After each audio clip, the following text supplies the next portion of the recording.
Del Padre, del Hijo, del Espíritu Santo. Amén. Amadísimas fieles en nuestro Señor Jesucristo. Dice así el Evangelio de este domingo, el primer domingo después del nacimiento.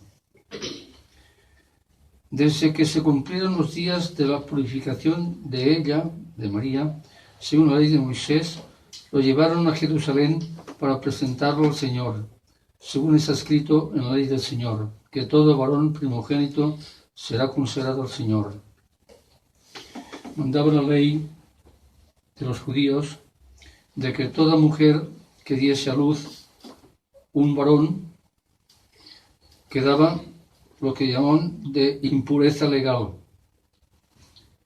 por espacio de 40 días. Es decir, por 40 días no podía entrar en el templo. Estaba impura por ley legal.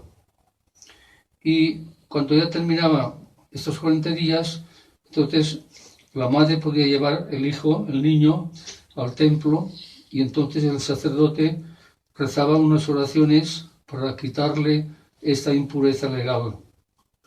Y entonces ya podía entrar en el templo y podía hacer la vida normal como las demás mujeres. Evidentemente que esta ley no obligaba a la Santísima Virgen, porque en ella lo que se había operado era por obra del Espíritu Santo, por lo tanto era una maternidad, diríamos, especial, una maternidad del Espíritu Santo.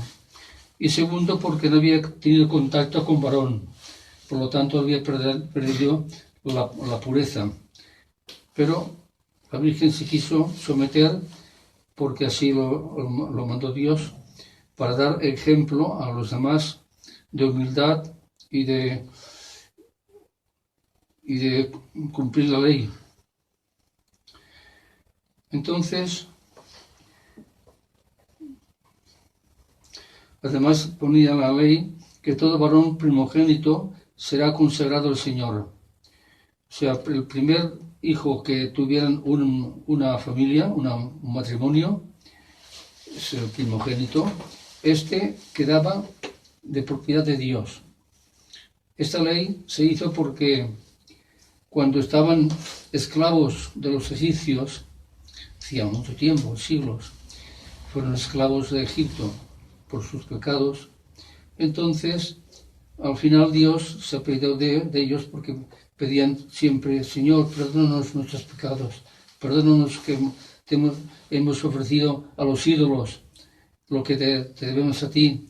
Hicimos un pacto y te hemos abandonado y hemos ofrecido a los ídolos el incienso. Y al final Dios los perdonó y les dijo: bueno, pues mirad, ahora esta noche bajará un ángel y en todas las puertas de los judíos habrá una señal que era con sangre de un cordero. Cuando después pase el ángel para matar al primogénito de los egipcios, cuando vea la señal no entrará y no matará a vuestro primogénito, pero este primogénito me pertenece a mí. Ya que os perdono, pues me pertenece a mí. Ahora bien, vosotros lo podéis rescatar. ¿Cómo? Ofreciendo 5 siclos de plata que se entregarán para el mantenimiento del templo. Y así lo hicieron José y María. Entonces entregaron 5 siclos, como hacían todas las mujeres, y rescataron al niño Jesús. Esto era la ley judía. También hemos de decir que la ofrenda de la purificación de la madre, si era rica, había de ofrecer un cordero. Y si era pobre, entonces bastaba 2 tórtolas o un par de palominos. Como la Virgen era pobre, pues ofrecieron, como dice el Evangelio, 2 tórtolas o un par de palominos. Entonces, estando así, en aquel momento entró un hombre anciano, muy anciano, y al verlo se dirigió directamente a la Virgen y le pidió que dejase tomar al niño. Y la Virgen se lo puso en sus brazos. Y este anciano empezó a decir en voz alta una oración muy hermosa, porque este anciano no era sacerdote, a pesar de que él era profeta y a pesar de que él tenía el Espíritu Santo, pero no era sacerdote. Pero le había dicho el Espíritu Santo que no era tan bueno, que no moriría sin haber visto antes al Salvador del mundo. Y cuando entró en el templo, el Espíritu Santo dijo, este niño es el Salvador. Ya está. Así ahora ya puede morir tranquilamente. Y dijo aquellas palabras, ahora, Señor, dejas a tu siervo en paz según tu palabra, porque mis ojos han visto ya la salvación, la salud, la cual has aparejado ante la faz de todos los pueblos, luz para iluminar a los gentiles y gloria de Israel tu pueblo. Y, o sea, diciendo que ya podía morir tranquilo porque había visto al Salvador del mundo. Y dice el Evangelio que su padre y su madre quedaban maravillados de aquellas cosas que de él se decían. Quedaban maravillados porque en Jerusalén, que estaba tan lejos de Nazaret, no habían estado nunca. Y eran desconocidos. ¿Y cómo es que sabían que Jesús era el Salvador? Pues por obra del Espíritu Santo, por un milagro de Dios.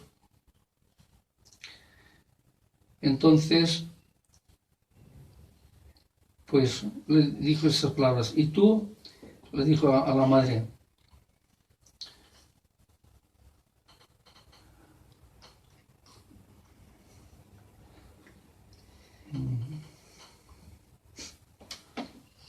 y aquí que dice el profeta Simeón, dice a María, he aquí que este niño está constituido para la ruina y levantamiento de muchos en Israel.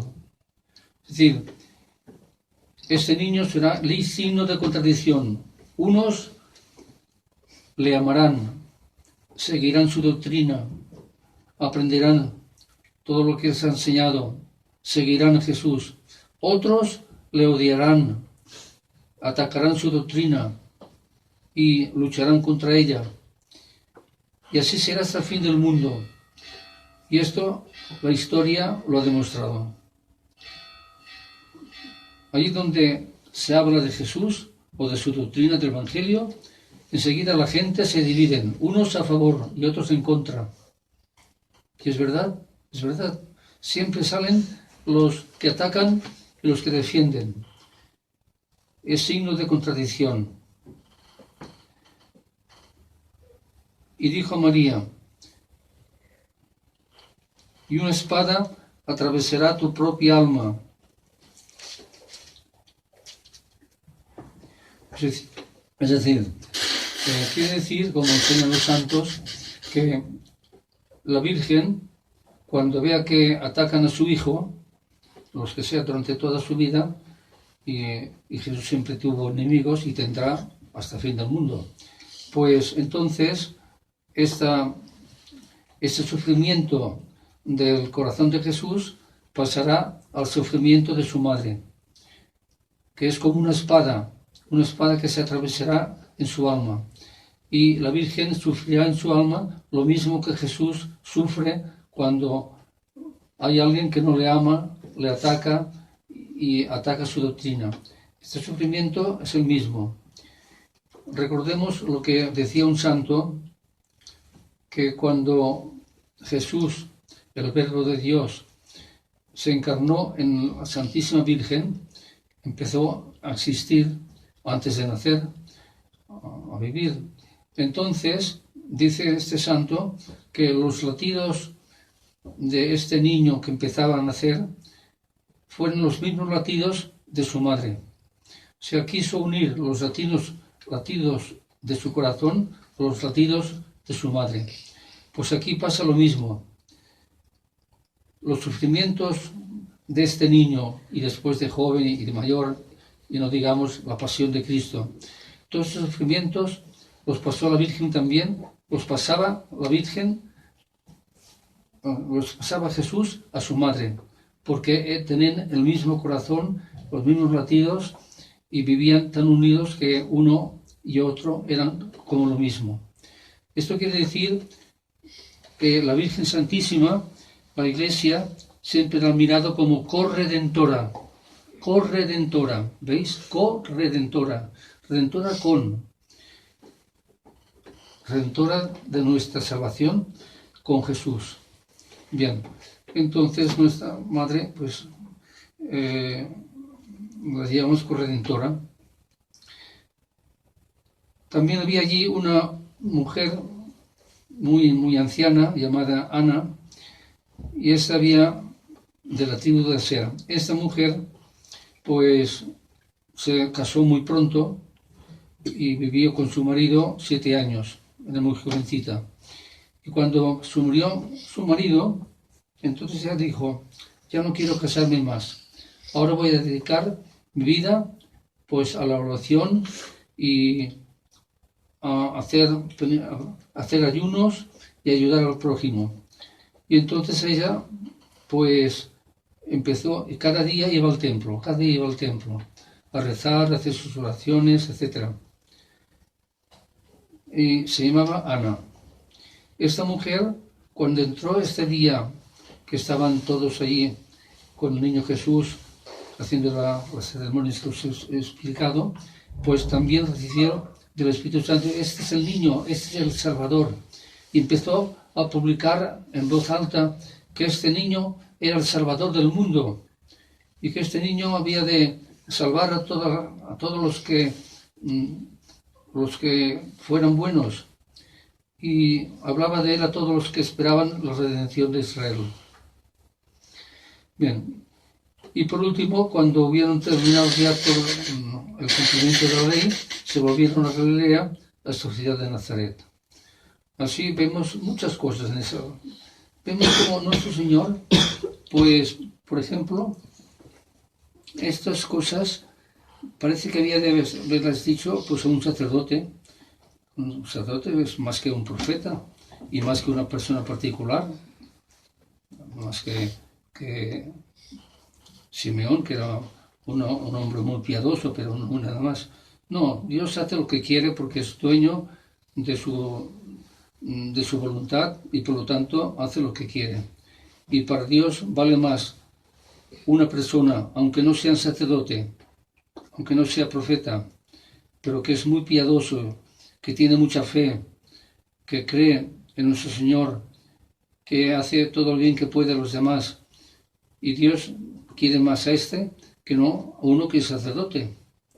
Por lo tanto, el ser sacerdote no quiere decir, como pensaban los fariseos, que ellos eran como sacerdotes, decían, ellos por ser ya fariseos, pues ya se tenían ganado el cielo. Ya está. No, el Señor les hizo ver que habían de vivir esta consagración a Dios no solo en el exterior, sino también en el interior, es decir, en su alma. Y por eso los llamaba hipócritas, porque por fuera, pues sí que practicaban, cumplían la ley, ayunaban, daban limosna, paseaban con mucha pausa, etc.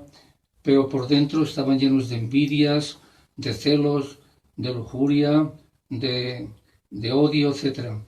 Y el Señor les decía, vosotros sois como sepulcros blanqueados, que por fuera son muy bonitos, pero por dentro están llenos de huesos y de corrupción.